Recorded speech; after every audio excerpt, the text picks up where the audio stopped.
চাওক যে ৰাজ্যৰ এটা ব্যাগম বিভাগ হৈছে জনস্বাস্থ্য কাৰিকৰী বিভাগ আৰু জনস্বাস্থ্য কাৰিকৰী বিভাগৰ অধীনত ৰাজ্যৰ গ্ৰাম্যাঞ্চলসমূহত জল জীৱন আঁচনিৰ জৰিয়তে ঘৰে ঘৰে নল ঘৰে ঘৰে জল যি শীৰ্ষক এই পানীৰ যোগান ধৰি আহিছে, বিশুদ্ধ খোৱা পানী যোগান ধৰি আহিছে জলমিত্ৰসকলে। কিন্তু এই জলমিত্ৰসকল এতিয়া বঞ্চিত হৈছে তেওঁলোকৰ মজুৰিৰ পৰা। প্ৰাপ্য মজুৰি তেওঁলোকে পোৱাৰ দাবীত এনেদৰে কৰ্মবিৰতি পালন কৰা পৰিলক্ষিত হৈছে। আৰু আমি এটা কথা উল্লেখ কৰিব বিচাৰিছোঁ যে ধিং সংমণ্ডলৰ যি জনস্বাস্থ্য কাৰিকৰী বিভাগৰ যিসকল জলমিত্ৰ আছে তেওঁলোকে এনেদৰে কৰ্মবিৰতি পালন কৰিছে। আমি পোনপটীয়াকৈ তেওঁলোকৰ পৰাই জানিবলৈ বিচাৰিম তেওঁলোকৰ কি দাবীৰে এই কাৰ্যসূচী পালন কৰিছে। মই আপোনাৰ ওচৰলৈ আহিছোঁ, কি ক'ব? নমস্কাৰ। নগাঁও ডিষ্ট্ৰিক্ট ডিং ডিভিজনৰ আমি কৈ আছোঁ যে আমাৰ সকলো জলমিত্ৰ ডিং ডিভিজনৰ আমাৰ 6,500 টকা এটা দৰমহা দিয়ে। সেই দৰমহা দি আমি পোহপাল কৰিব নোৱাৰোঁ, চলাব নোৱাৰোঁ, লিখা পঢ়া আছে সেইখিনি কৰিব নোৱাৰোঁ। গোটেই দিনটো আমাৰ তাতে লাগি যায়। তাৰপিছত আপোনাৰ পানীৰ লগত খেলা খেলি আছোঁ, কাৰেণ্টৰ লগত খেলা খেলি আছোঁ। আমাৰ এটা ইঞ্চুৰো লাগে। আমাৰ লগতে আমাৰ দৰমহাখিনিত এইখিনি দৰমহাত আমাৰ পৰিয়ালটো নচলে। সেইখিনিত আমি চৰকাৰক আমি দাবী জনাইছোঁ যে আমাক স্থায়ীভাৱে আমাৰ এটা এপাৰ্টমেণ্ট লাগে PHC আণ্ডাৰৰ পৰা।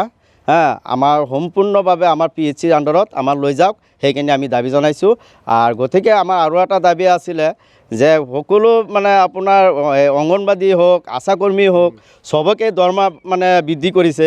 কিন্তু আমি জলমিত্ৰ হিচাপে আমি পানীৰ লগত ইমান ভল্টেজৰ লগত আমি খেলা খেলি আছোঁ, পানী দি আছোঁ। পানীত যদি কোনোবাই কিবা এটা পেলাই দিয়ে সেইখিনি আমি চাব লাগে, সেইখিনি বস্তু আমি গোটেই দিনটো চাব লগা হয়। এতিয়া আমাৰ সেইমতে আমাৰ দৰমহাটো অলপ বঢ়াই দিব লাগে বুলি আমি চৰকাৰক আহ্বান জনাইছোঁ। হয়, অনিৰ্দিষ্টকালীন তেওঁলোকে কৰ্মবিৰতি পালন কৰিছে। আৰু আমি এটা কথা উল্লেখ কৰিব বিচাৰিছোঁ যে ৰাজ্যৰ যিসমূহ গ্ৰাম্যাঞ্চল আছে, গ্ৰাম্যাঞ্চলৰ যিসকল ব্যক্তি তেওঁলোকক বিশুদ্ধ খোৱা পানী এইসকল জলমিত্ৰই যোগান ধৰি আহিছে। আৰু তেওঁলোকৰ যিটো মজুৰি সেয়া কিন্তু নিম্নতম মজুৰিৰে তেওঁলোকে পৰিয়াল পোহপাল দিবলগীয়া হৈছে।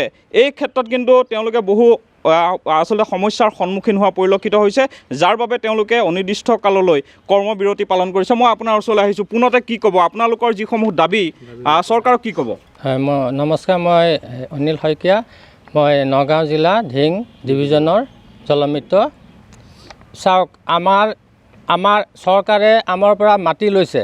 মাটি লৈ পেলাই আমাক এখন এগ্ৰিমেণ্ট লেটাৰ দিছে। এগ্ৰিমেণ্ট লেটাৰত লিখা আছে যে আমি যেতিয়া স্কিমটো আৰম্ভ কৰাৰ লগে লগে আমাক এটি স্থায়ী পদ দিব, অস্থায়ী পদ দিব ঠিকা ভিত্তিত। কিন্তু এতিয়া এই 6,500 কি ঠিকা হ'ল? আৰু এই 6,500 চৰকাৰ এজন চলিব পাৰে, এটা পৰিয়াল চলিব পাৰে নেকি? আৰু আজি মই নিজে মাতি দিছোঁ, আজি 10 বছৰ হ'ল। 10 বছৰ একো পোৱা নাই। আজি 2 বছৰৰ পৰা মাত্ৰ 6,500 টকা পাইছোঁ। গতিকে 6,500 দি মই ইমান দামৰ মাটি দিছোঁ। আমিতো মাটিখিনি আমি বেচিলেও বহুত টকা পাম। কিন্তু চৰকাৰে বিভাগে আমাৰ পৰা বদমাচি কৰি পেলাই কিয় মাটিটো ল'ব লাগে? যদি তেওঁলোকে আমাক পইচা দিব নোৱাৰে তেতিয়াহ'লে তেখেতসকলে আমাক মাটিটো ঘূৰাই দিয়ক। আমি তাতে ৰাজি আছোঁ, চৰকাৰ লছ কৰিব নালাগে। মই আপোনাৰ ওচৰলৈ আহিছোঁ, পোনতে কি ক'ব? এই যি আপোনালোকে কৰ্মবিৰতি পালন কৰিছে, আপোনালোকে যিটো মজুৰি বৰ্তমান সময়ত পাইছে সেয়াও সময়মতে নাপায়, সামান্যতম মজুৰিৰে আপোনালোকে পৰিয়াল পোহপাল দিবলগীয়া হৈছে, কি ক'ব? নমস্কাৰ, মোৰ নাম ইকবাল হুছেইন। চাওক, আমি গোটেই দিন পানী যোগান দিয়াতেই থাকিব লাগে। আমাৰ দেওবাৰো ছুটি নাই, লিভটো নাই দেওবাৰো ছুটি নাই। আমি সপ্তাহত এক সপ্তাহে কাম কৰিব লাগে, তথাপিও আমাৰ দৰমহা 6,500 টকা। আমাৰ দাবী হৈছে আমাক শ্ৰমিক আইন অনুসৰি যিমান দৰমহা আছে সিমান দিয়ক, আৰু আমাক এংগেজমেণ্টৰ পৰিৱৰ্তে PHCৰ পৰা স্থায়ীকৈ এপাৰ্টমেণ্ট দিয়ক। এইখিনি আমাৰ দাবী। এইখিনি দাবী পূৰণ নোহোৱালৈকে আমি অনিৰ্দিষ্টকাললৈকে পানী বন্ধ ৰাখিম। হয়, এনেদৰে দেখিবলৈ পোৱা গৈছে ৰাজ্যৰ বিভিন্ন প্ৰান্তত এনেদৰে জলমিত্ৰসকলে কৰ্মবিৰতি পালন কৰিছে। আৰু বিশেষকৈ আমি উল্লেখ কৰিছোঁ যে আমি ধিং যি সংমণ্ডল আছে, ধিং জনস্বাস্থ্য কাৰিকৰী বিভাগৰ যি সংমণ্ডলৰ অন্তৰ্গত যিসমূহ আচলতে জলজীৱন আঁচনিৰ অধীনত যিসকল জলমিত্ৰই বিশুদ্ধ খোৱা পানী যোগান ধৰি আছে তেওঁলোকে কৰ্মবিৰতি পালন কৰিছে। আৰু এনেদৰে দেখিবলৈ পোৱা গৈছে ৰাজ্যৰ প্ৰতিটো প্ৰান্ততে এনেদৰে জলমিত্ৰসকলে কৰ্মবিৰতি পালন কৰা পৰিলক্ষিত হৈছে।